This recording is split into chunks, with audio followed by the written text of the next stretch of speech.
Let's be honest. Have you ever felt like your relationship with your database is, well, complicated? You ask for something and you just get this long, awkward silence. Or even worse, it just throws an error at you and storms off. Well, you can think of this as our little counseling session.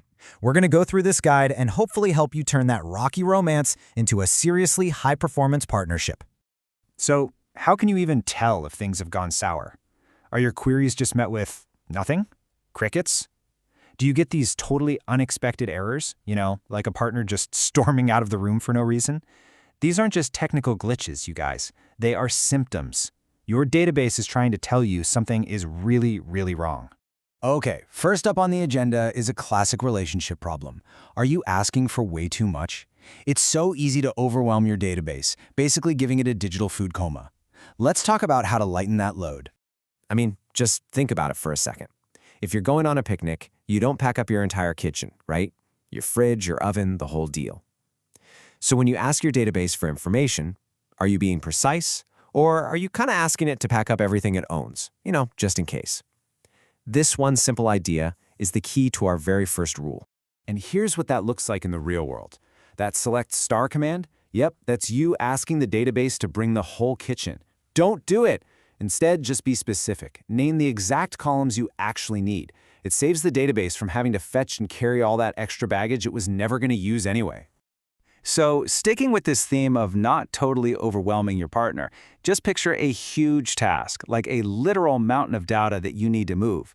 Trying to do that all at once? Oh, that is a recipe for disaster. It's going to be slow, it's risky, and it can lock up the entire system. The solution here is actually pretty simple. Just break it down. Instead of one gigantic update, run it in smaller, much more digestible batches. Shovel it one scoop at a time.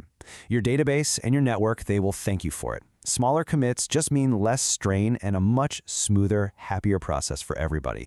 No more food comas. Okay, so we've stopped overwhelming our database. Great. The next phase in our counseling is all about using the right tools to make your interactions better. Because, a good partnership isn't just about avoiding fights. It's about building a really efficient way to work together. And maybe the most important tool you have is the index. It's how your database finds stuff fast. Asking for data without using an index, that's basically like forcing your database to run a full marathon in flip-flops. It's just a painful, slow, and super awkward journey to the finish line. Let's be super clear. Indexes are absolutely fundamental. If you have a database, you've already paid for this. Not using them is like having a gym membership and just never going. You are missing out on all the performance gains. So please, use them. It's what they are there for. But here's where we run into a classic relationship trap: overcompensating. You hear indexes are good, so you think, great, I'm going to put indexes on absolutely everything. Whoa there. That is not how this works. You can definitely have too much of a good thing. And indexes are not like pizza toppings. You don't just add them to everything. You have to remember that every single index you add, it makes finding data faster, but it makes adding data slower. Every time you do an insert or an update, the database has to maintain all those indexes. It's like carrying around a giant clunky keychain. You got to be selective. Just drop the keys you never use. All right, our next topic is a huge one in any relationship: clear communication. You can't just expect your partner or your database to read your mind. You have to be crystal clear about what you're asking for if you want to get the right answer and get it fast. Think about it like this. Asking, hey, who's at this party, forces your database to look at every single person in the room. But asking, hey, where's Sam, gives it clear, direct instructions. It can go right to the person or the data that you're actually looking for. It's all about being specific. And here's what that looks like in code. See that little wildcard, the %sign, at the beginning of your search term? That's you shouting, who's at the party. It forces a slow scan of everything. But just move that wildcard to the end. Now you're asking, where's Sam? And boom, the index can jump right into action. Sticking with clear communication, you've also got to speak the same language. Your database has specific types for its data, right? Sending a request with the wrong type is kind of like sending a secret admirer who speaks a totally different language. It just creates a whole lot of confusion. And listen, this is so important.